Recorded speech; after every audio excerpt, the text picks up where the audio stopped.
On parle d'un processus au cours duquel les habitants, les résidents d'une ville, qu'ils soient résidents ou qu'ils en soient les usagers, ça dépend des cas, vont décider d'une partie ou de l'ensemble des ressources publiques. Ils vont prioriser des projets, des actions qui seront ensuite exécutés par les pouvoirs publics. Alors, ce processus, si on dit processus, on dit vraiment cycle. Il va y avoir un premier cycle qui dure en général de mars à novembre, sur 7-8 mois, au cours desquels les usagers, enfin les résidents, les citoyens vont émettre des propositions, faire des propositions de projets, les consolider au niveau soit des quartiers, soit sur des thèmes qui sont des thèmes porteurs dans la ville. Ces projets, ces priorités vont ensuite être donc priorisés et puis revus souvent par les pouvoirs publics qui vont quantifier, voir les valeurs que tout cela a. Et ensuite, une matrice budgétaire est mise en place qui sera votée ou entérinée par le conseil municipal. Donc ça, c'est le premier cycle. C'est le cycle de la priorisation budgétaire. Mais ensuite, il y a un deuxième cycle qui, à mon avis, est tout aussi important, en particulier pour éviter les malversations budgétaires, qui est celui qui commence au moment de ce vote et qui va jusqu'à l'ouverture du centre de santé, si on faisait un centre de santé, du centre communautaire, ou du moment où les enfants vont pouvoir jouer sur leur toboggan et dans un parc public. Donc, cette deuxième phase de l'exécution, elle est aussi, ce deuxième cycle, il est très important parce que les citoyens vont ou devraient s'impliquer sur le contrôle budgétaire, participer à l'ouverture des enveloppes de l'appel d'offres, regarder si l'avant-projet sommaire leur convient, si c'est bien cela leurs attentes par rapport à l'idée, être là au moment de l'exécution des travaux pour voir si tout est en conformité, et donc, avec les pouvoirs publics, pouvoir contrôler cette affaire-là. Donc c'est ça le deuxième cycle que souvent on oublie, mais qui, à mon avis, fait partie prenante du budget participatif.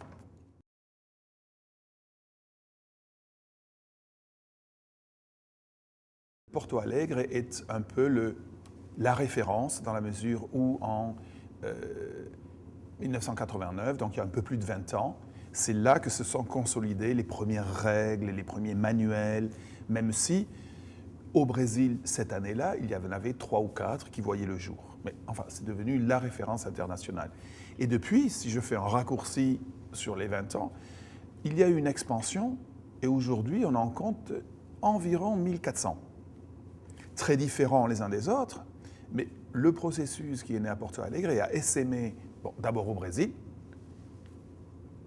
puis en Amérique latine, que ce soit en Équateur, que ce soit au Pérou, qui aujourd'hui a une loi nationale sur le budget participatif, que ce soit plus récemment en Argentine ou au Mexique, donc un essaimage vers l'Amérique latine. Cela a continué avec quelques expériences en Europe, surtout du Sud, Espagne, Portugal, Italie, plus récemment en Angleterre, en Suède, dans quelques pays où il y a des expériences.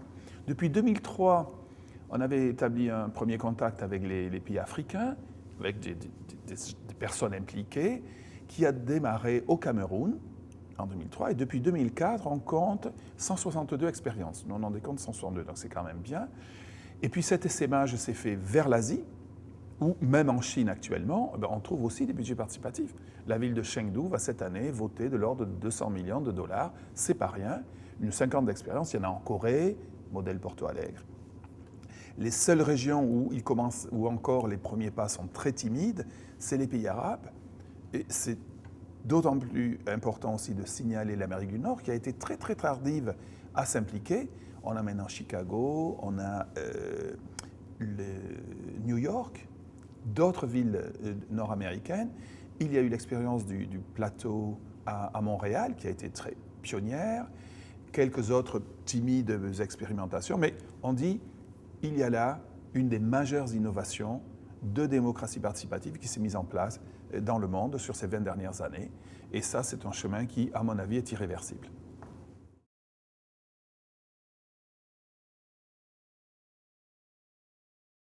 On voit 3 différentes logiques qui souvent sont en contradiction. Une première logique qui est celle de démocratiser radicalement la démocratie.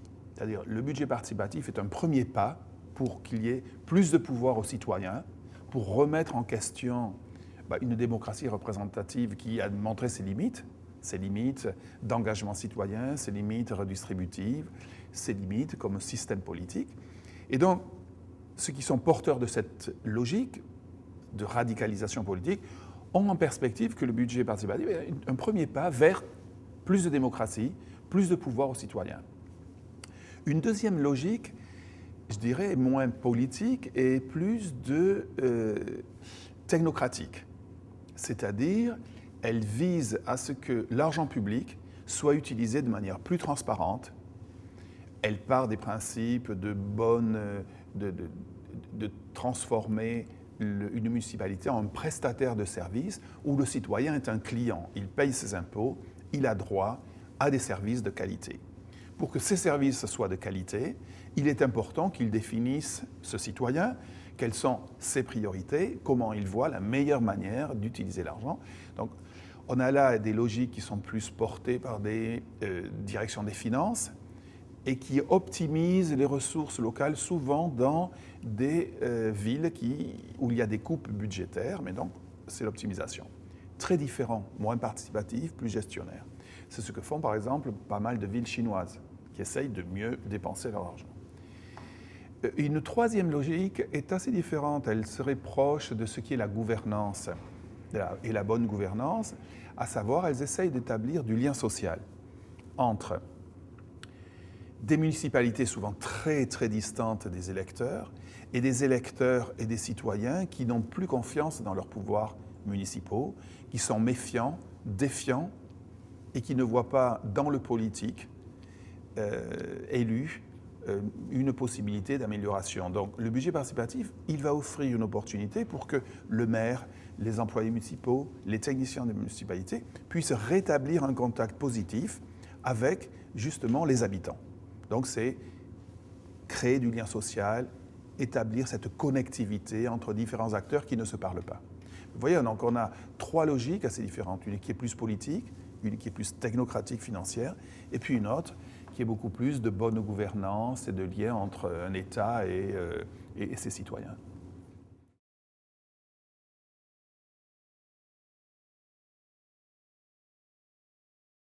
La première, c'est sûrement qu'il y ait des bonnes organisations, des citoyens organisés et conscients qui demandent le budget participatif, que cela parte quand même de besoins clairement exprimés, de désirs et de projets qui soient portés par des citoyens. Le deuxième, c'est qu'il y ait une vraie volonté politique de la part du maire ou des élus, parce qu'il y aura tellement de nouvelles formes de gérer la ville que si on n'a pas un politique qui est vraiment prêt à jouer le jeu, que ce soit pour modifier les règles du jeu au sein de son administration, c'est-à-dire ça demande plus souvent de travail aux gens du département de participation, ça va demander aux techniciens de la planification, des travaux publics de faire des évaluations de projets, de quantifier des projets qui soient vraiment bien quantifiés pour que les gens puissent juger et voter. Donc, il va y avoir des tensions, souvent, et on modifie la machine administrative. Donc, une bonne volonté politique d'un maire qui s'engage est une très, très bonne condition. Il y a une troisième, c'est que on est quand même un effort de formation citoyenne. Pour atteindre cela, pour qu'il y ait du dialogue, de la compréhension, de la formation citoyenne, que ce soit de la formation citoyenne pour ce que j'appelle l'alphabétisation budgétaire, souvent on n'est pas au courant de comment fonctionne un budget, donc de la formation de délégués, de participants, et puis de la formation même de manière plus vaste, c'est-à-dire que la personne qui vient, qu'elle soit jeune, femme, personne âgée, sache quelles sont les prérogatives d'une municipalité, quelles sont les ressources budgétaires disponibles, quelles sont ses marges de manœuvre. Donc ces éléments-là, ils me paraissent des garants importants.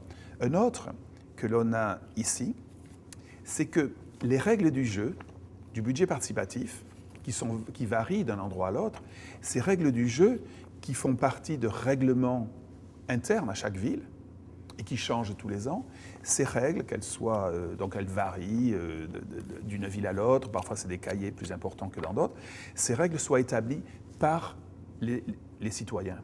Si ce sont des règles qui viennent du haut vers le bas, elles ont beaucoup moins de chances d'être appropriées, et donc d'avoir des habitants qui puissent définir ce que sera le budget participatif et le faire évoluer à la mesure de leur capacité. Souvent, on dit, bon, on a fait beaucoup de réunions, c'est trop, il faut qu'on en fasse moins, ou qu'on en fasse plus, ou qu'on en fasse dans des quartiers différents. L'année dernière, on avait un budget participatif qui travaillait le thème de l'emploi. Bon, on n'a pas vu la mobilité. Cette année, on va peut-être avoir un budget participatif qui travaille aussi le thème de l'emploi. Donc, vous voyez ces variations d'une année à l'autre, cet ajustement et cette évolution. Et c'est très important qu'elles se soient des règles du jeu claires, transparentes, imprimées, qui me permettent de faire de la formation. Et puis la dernière, c'est quand même budget participatif, c'est pas que participation, c'est qu'il y ait du budget. Et c'est que les mairies s'engagent à mettre leurs ressources budgétaires à disposition de la discussion, que ce soit du budget d'investissement, c'est en général le cas, mais que ce soit aussi du budget parfois de fonctionnement. Donc la partie budgétaire, pour moi, est très très importante aussi, comme source de succès dans le temps.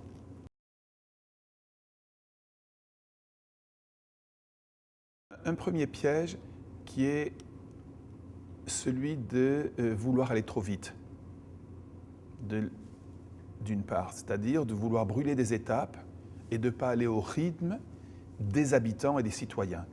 Parce qu'il y a un rythme politique, donc des élections tous les 4 ans, ou 5 ans, ou 6 ans, et donc là j'ai un premier rythme. J'ai un deuxième rythme qui est mon rythme de la programmation budgétaire. Il faut que je trouve que dans 8 mois, j'ai une feuille de papier où j'ai une liste de projets votés et quantifiés. Donc voilà, on a un rythme de programmation budgétaire, on a un rythme du politique qui n'est pas nécessairement celui des rythmes des citoyens, qui ont d'autres temps, et qui seront peut-être des rythmes beaucoup plus lents. Et donc c'est très important d'être à l'écoute des citoyens et d'aller au rythme des citoyens en essayant d'aller le plus vite possible, mais ne pas brûler des étapes. Parce que brûler des étapes veut dire qu'on le fera une première année, un très gros effort, et ça ne se fera pas. Le deuxième risque, c'est que les projets qui sont votés, qui sont approuvés, ils sont sacrés. C'est-à-dire que c'est parfois mieux de ne pas mettre de gros moyens au départ, mais que les 25 projets, les 10 projets, les 12 projets qui seront votés doivent être exécutés. Et ça, c'est très important. Donc ce deuxième cycle, celui de l'exécution, pour que ce ne soit pas un exercice en vain. Que les gens puissent réaliser que c'est un processus, certes, mais qu'il y a des produits tangibles à court terme pour leurs bénéfices. Donc le piège, c'est de ne pas réaliser. Et les villes qui ne réalisent pas dans les temps, ça ne marche pas. Les gens perdent la confiance. Le troisième piège à éviter, c'est ce que j'appelle l'isolement. L'isolement, c'est que j'ai fait d'excellents projets, mais personne n'est au courant. Et donc, le piège, c'est si je n'ai pas réservé quelques petites ressources pour que je puisse imprimer une carte où tous les projets seront présentés, si je n'ai pas sur mon site web la liste des projets en indiquant leur degré d'avancement, si je n'ai pas des outils de communication pour que non seulement ceux qui ont voté disent « bon, j'ai été dans 10 réunions, j'ai perdu tant de temps, j'ai fait moi-même des réunions, mais ça a servi à quelque chose ». Donc là, vous satisfaisez le premier cercle, mais ce n'est pas l'enjeu. L'enjeu, c'est que sortir de l'isolement de quelque projet que ce soit et que l'ensemble des habitants sachent que, tiens, ils ont participé et ça a valu le coup. Parce que de cette manière-là, moi, l'année prochaine, j'aurais envie de participer en disant, bon, s'ils ont eu la petite place avec les endroits de jeu pour les enfants, peut-être que moi, à 2 rues de chez moi, je pourrais aussi l'avoir pour mes propres enfants. Si je vois que c'est simple, qu'en un an, je peux avoir quelque chose, j'irai participer.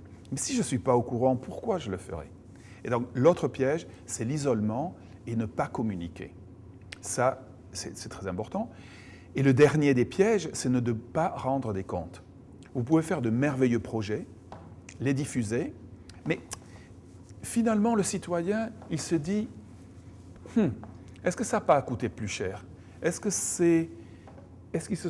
qu'il y a eu une bonne utilisation des ressources? Donc, que les autorités rendent des comptes sur ce million, 2 millions, 10 millions, 100 millions de dollars qui ont été dépensés, mais de la manière la plus transparente possible, pour dire voilà, vous avez voté 100 millions, on en a mis 110, on en a mis 98 parce qu'on a eu des coupes budgétaires, mais que les pouvoirs publics aient vraiment la clarté que sur cette partie-là, et on espère sur l'ensemble, mais bon, puisqu'on parle de budget participatif, je m'en tiens à cela, qu'au moins sur les ressources qui ont été votées, on ait une transparence complète. C'est-à-dire que j'ai mes petits documents d'information, comme ils font ici, qui disent, voilà, ce projet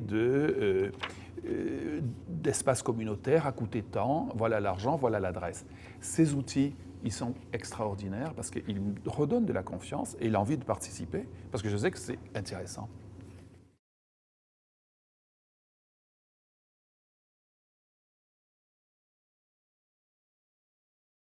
Je pense que s'il y a une ville au Canada qui peut, non seulement pour le bénéfice des Montréalais, mais pour devenir une ville ressource, comme Porto Alegre l'a été pour le Brésil, je suis convaincu qu'il s'agit de Montréal. Montréal a, du fait de ses, je dirais, pratiques de participation, du fait de l'intérêt, dont nous l'avons vu ces jours-ci, de certains maires, de certains conseillers, de certains techniciens, d'organismes de la société civile, du centre d'écologie urbaine qui est intéressé, donc il y a toute une capacité de formation, de stimuler cette affaire-là. De ressources, ce n'est pas une ville qui est en banqueroute. C'est une ville riche. Même si, comme toutes les villes, elles disent on est pauvre, etc. Mais quand je la compare sur le plan mondial, elle est internationale. C'est une ville qui a une résonance internationale très grande. Elle fait partie de Métropolis, elle est très active dans l'Union des villes. Donc, pour moi, j'espère, je pense que les conditions sont réunies actuellement pour en faire un lieu d'expérimentation. Alors, tout ne marchera pas, mais ce dont je suis certain, c'est que, avec ce que l'on a entendu pour l'instant, ce que j'ai pu observer, je pense qu'elle pourrait être la ville de référence, la ville de ressources pour de nombreuses années sur budget participatif et démocratie locale. Et ça, c'est bien pour ça que ça vaut la peine. De toute façon, même si tout ne marche pas, ça sera mieux que ce qu'il y a actuellement.